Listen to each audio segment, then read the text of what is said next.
So welcome back everybody to our optimism training. Why are we training up optimism? Because the research clearly shows that when you're an optimistic person, you tend to live longer, you're healthier, you make more money, you have better, longer lasting relationships, etc., etc., etc. So we're up to point number 2, strategy number 2, which is reframing. Remember, strategy number 1 was about gratitude and gratitude practices. Now we want a reframing practice.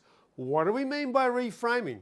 Well, if you've ever had a picture, a photograph, a work of art, and you put a different frame around it, doesn't it look different? Isn't it amazing? Like when you create the structure around the painting or the portrait or the photograph, how it changes the look of the photograph. You've done nothing to change that reality.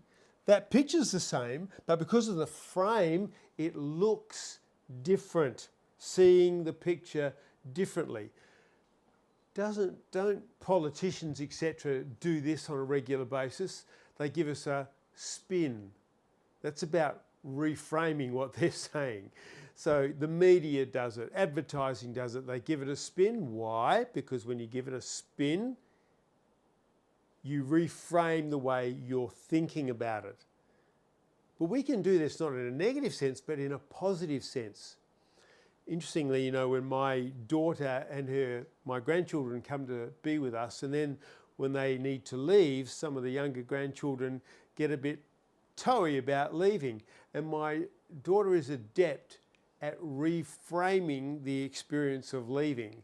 She projects into the future. She tells them what's going to happen when they go home or when they're going to the rest of their day and the positive things. And she paints this picture that reframes the experience of leaving such that it becomes a much more positive experience.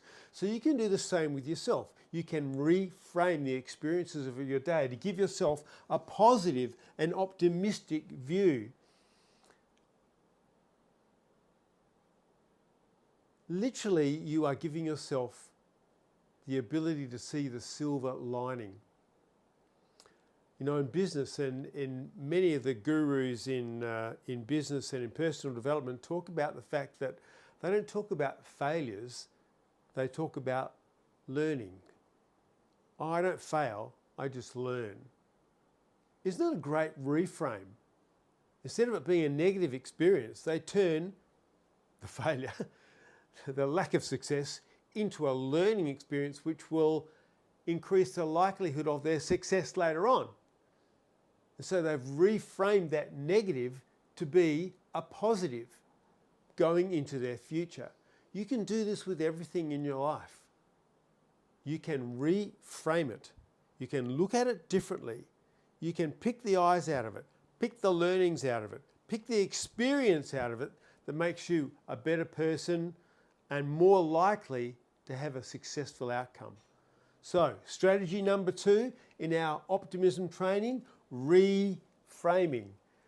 You need to develop your ability to reframe your experiences, to look at them differently. And that comes from just having a greater awareness of what you're experiencing and your reaction to it, and then turning that around. Catch you later for strategy number 3.